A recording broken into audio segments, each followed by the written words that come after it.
पुरानी पेंशन की बहाली के मुद्दे पर आंदोलित सरकारी कर्मचारियों के हाथों एक के बाद एक तगड़ा झटका खाने के बावजूद भी केंद्र की मोदी सरकार पुरानी पेंशन की बहाली कर चुके राज्यों के मुख्यमंत्रियों का पीछा छोड़ने के लिए तैयार नहीं है। आपको बता दें कि पुरानी पेंशन की बहाली कर चुके राज्यों के ऊपर एक बार फिर से केंद्र की मोदी सरकार ने दबाव बनाने के लिए नया पैंतरा चल दिया है। आपको बता दें कि इसके पहले यूनिफाइड पेंशन स्कीम को लेकर के ही केंद्र की मोदी सरकार ने पुरानी पेंशन की बहाली कर चुके राज्यों के सालाना बजट को घटा दिया था और जब इसको बढ़ाने की मांग की गई थी तो वित्त मंत्री निर्मला सीतारमण ने साफ तौर पर कह दिया था कि आप अपने राज्य में यूनिफाइड पेंशन स्कीम लागू कर दीजिए, हम आपके सालाना बजट को बढ़ा देंगे। लेकिन जब पुरानी पेंशन की बहाली कर चुके राज्यों के मुख्यमंत्री नहीं माने तो फिर उसके बाद वित्त मंत्री निर्मला सीतारमण ने एक और नया पैंतरा चल दिया। वो यह है कि इन राज्यों को जो पुरानी पेंशन की बहाली कर चुके हैं उनको जो कर्ज दिया जाता है उसके भी दर को बढ़ाने के लिए तैयार नहीं हुई हैं। आपको बता दें कि हिमाचल प्रदेश के मुख्यमंत्री सुखविंदर सिंह सुक्खू ने नीति आयोग की बैठक में भी इस मुद्दे को उठाया था कि हमें जो कर्ज सालाना केंद्र की सरकार की तरफ से दिए जाते हैं उसको बढ़ाया जाना चाहिए।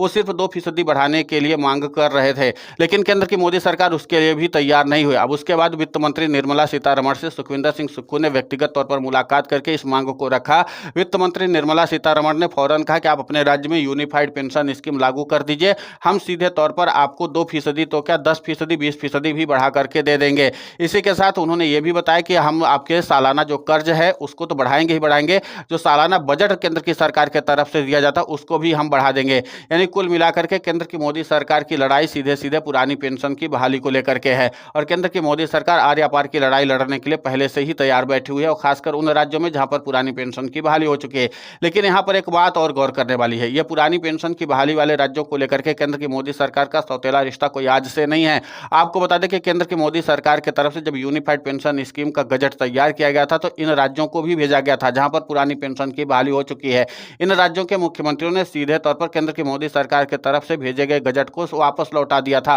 वो भी बहिरंग तरीके से। इन राज्यों के मुख्यमंत्री जो पुरानी पेंशन की बहाली कर चुके हैं, इन्होंने साफ तौर पर कहा था कि हमारे राज्यों के सरकारी कर्मचारी किसी भी हाल में यूनिफाइड पेंशन स्कीम को स्वीकार करने के लिए नहीं तैयार हैं और साथ ही इस पर कोई दिलचस्पी भी नहीं दिखाना चाहते हैं। इसके नाते से केंद्र की मोदी सरकार खार खाए बैठी हुई थी, उसको मौका लग गया तो उन्होंने सीधे सीधे इनके कर्ज के दायरे को ही समेटने का प्रयास करना शुरू कर दिया है और इसीलिए पुरानी पेंशन की बहाली कर चुके राज्यों को आर्थिक तौर पर संकट का सामना करना पड़ रहा है। और इसीलिए केंद्र की मोदी सरकार यह भी संदेश देना चाहती कि जिन राज्यों ने पुरानी पेंशन की बहाली की है उनको आर्थिक संकट का सामना करना पड़ रहा है क्योंकि वो हमारी बातों को नहीं माने थे। केंद्र की मोदी सरकार हमेशा से इस बात को लगातार कहती आई है कि जहां पर भी पुरानी पेंशन की बहाली होगी उन राज्यों को लगातार आर्थिक संकट का सामना करना पड़ेगा। इसीलिए केंद्र की मोदी सरकार अपनी बात को साबित करवाने के लिए न तो कर्ज के दायरे को बढ़ाने के लिए तैयार है, यानी 2% भी बढ़ाने के लिए तैयार नहीं है, और उसके पहले सालाना बजट जो दिया जाता था केंद्र की सरकार की तरफ से उसको भी घटाने में केंद्र की मोदी सरकार ने अहम भूमिका निभाई थी। और इसी के साथ अब इन राज्यों के लिए थोड़ा सा आर्थिक संकट का सामना करना पड़ रहा है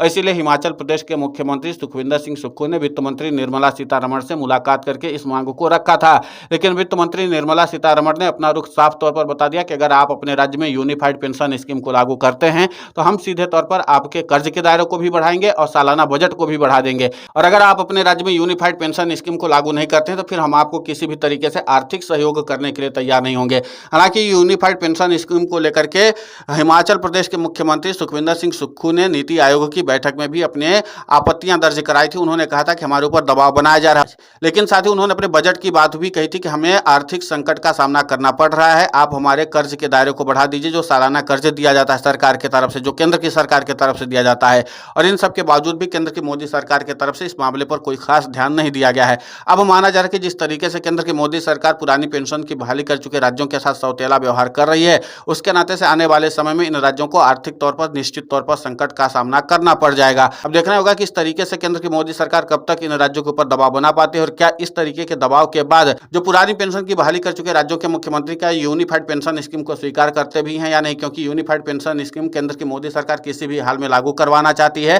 क्योंकि यह प्रधानमंत्री नरेंद्र मोदी की महत्वाकांक्षी पेंशन योजना है। और इन सब के बीच में एक बात और गौर करने वाली बात है कि पुरानी पेंशन की बहाली के मुद्दे पर आंदोलित सरकारी कर्मचारी अपने आंदोलन को और भी ज्यादा धार देने की कवायद में आगे बढ़ चुके हैं और इस बार सीएपीएफ के जवानों के साथ मिलकर के सरकारी कर्मचारी वोट की चोट भी करेंगे और सियासी तौर पर भी बीजेपी को चुनौती देने की कवायद में जुटे हुए हैं। देखना दिलचस्प होगा कि जिस तरीके से पुरानी पेंशन की बहाली कर चुके राज्यों के ऊपर संकट आया है खासकर आर्थिक तौर पर, और उसके बाद भी केंद्र की सरकार की तरफ से उनको सहयोग नहीं मिल रहा है, ऐसे में केंद्र की मोदी सरकार से कब तक वो लड़ाई लड़ पाते हैं। क्या मजबूरन उनको यूनिफाइड पेंशन स्कीम लागू करना पड़ेगा, क्योंकि हिमाचल प्रदेश के मुख्यमंत्री ने साफ तौर पर ऐलान कर दिया था था कि हम अपने राज्य में किसी भी हाल में यूनिफाइड पेंशन स्कीम को लागू नहीं होने देंगे और ना ही एनपीएस को कभी लागू होने देंगे। हम सीधे तौर पर पुरानी पेंशन की बहाली जारी रखेंगे। अब देखना दिलचस्प होगा कि इन सब की लड़ाई में कौन बाजी मारता है, क्योंकि केंद्र की मोदी सरकार ने साफ तौर पर इस बात का इशारा कर दिया कि किसी भी हाल में इन राज्यों को सहयोग करेगी नहीं। फिलहाल इस पूरे घटनाक्रम को लेकर के आपकी प्रतिक्रिया बहुत महत्वपूर्ण होती है, आप हमें कमेंट करके जरूर बताएं। साथ ही पुरानी पेंशन की बहाली के मुद्दे पर हम लगातार आंदोलित होकर के खबरें चला रहे हैं। आप हमारे समर्थन के लिए चैनल को सब्सक्राइब करें, खबर को ज़्यादा से ज़्यादा शेयर करें ताकि पुरानी पेंशन की बहाली का मुद्दा और बुलंद हो।